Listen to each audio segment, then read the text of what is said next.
Hello जी, good evening. कैसे हैं आप सब? आई होप आप सब अच्छे होंगे, खुश होंगे। और मैं पूनम एक बार फिर से आपका नई व्लॉग में स्वागत करती हूँ।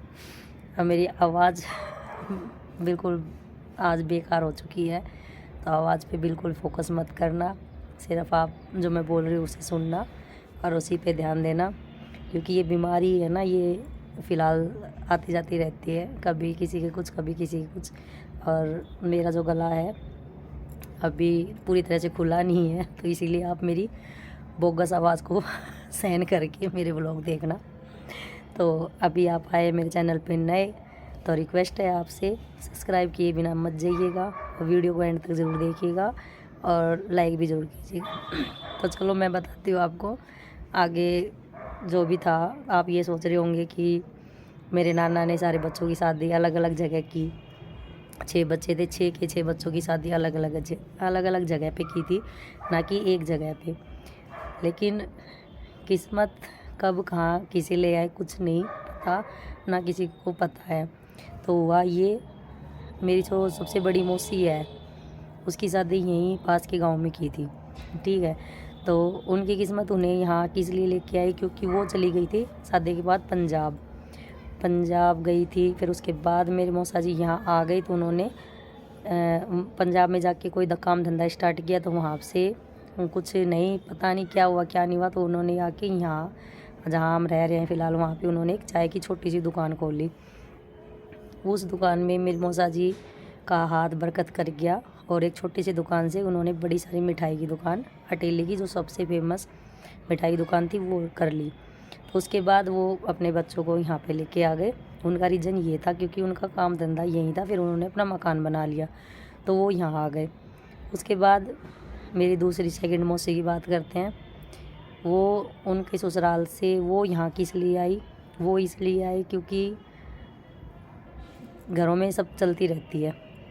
और ख़ास बात ये थी कि मेरे मौसा जी की जो जॉब थी वो यहीं पास की सिटी में थी, तो रोज़ का आना जाना, इतनी तनख्वाह थी नहीं कि पैदल भी आते थे पहले के लोग, साइकिल पे भी आते थे, और किराया भाड़ा इतना लग जाता था। तो उसमें मतलब ऐसा है कि रोज़ का आना जाना नहीं बना।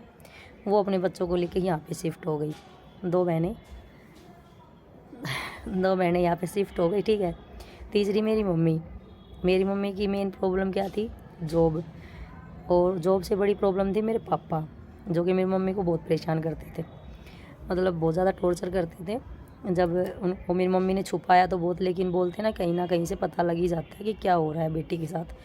तो मेरी मम्मी को यहाँ लाने का रीज़न ये था कि हम दोनों बहनें हैं, तो इसको यहाँ ले आएंगे तो शायद परिवार के बीच में मेरे जो पापा है थोड़े से चेंज हो और मेरी मम्मी को परेशान करना छोड़ दे, थोड़ा सा दबाव भी बना रहे फैमिली का। मेरी मम्मी का ये रीज़न था। मामा जी को यहाँ क्यों लेके आए, ये मैंने आपको कल बताया था कि मामा जी का काम धंधा ठप हो गया था, तो तीनों बहनों ने मिलके सोचा कि हाँ ले आते हैं ताकि थोड़ी इसकी तबीयत भी ठीक हो जाए, ये अपने बच्चों का कुछ कर ले। तो मामा जी को इस मजबूरी में आना पड़ा। एक मौसी जो भैरोड साइड जिसकी शादी की थी गांव में, तो वहाँ पे वो यहाँ नहीं आई, लेकिन वो अपना ससुराल छोड़ के दिल्ली शिफ्ट हुई। दिल्ली शिफ्ट क्यों हुई? वहाँ पे मेरे मौसा जी जॉब करते थे मेडिकल स्टोर पे।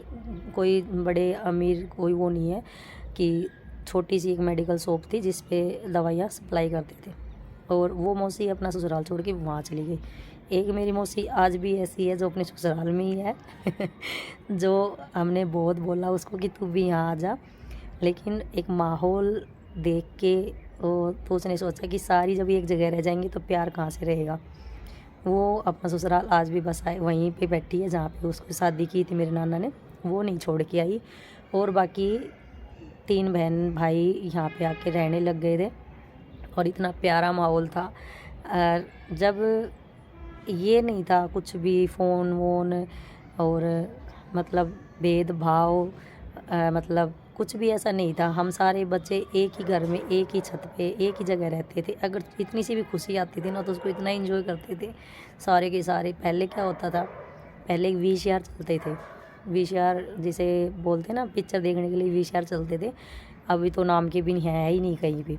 अगर किसी का बर्थडे आ गया तो केक वगैरह नहीं कटता था, सिर्फ एक वीसीआर चलाते और उसमें सुबह रात को 8 बजे वीसीआर चलता, सुबह के 8 बजे तक आप 4 पिक्चर देखो, 5 पिक्चर देखो, तो ये देखते थे।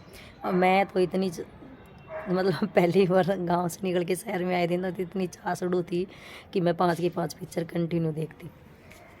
तो मैं हर एक पिक्चर की मतलब देखती थी।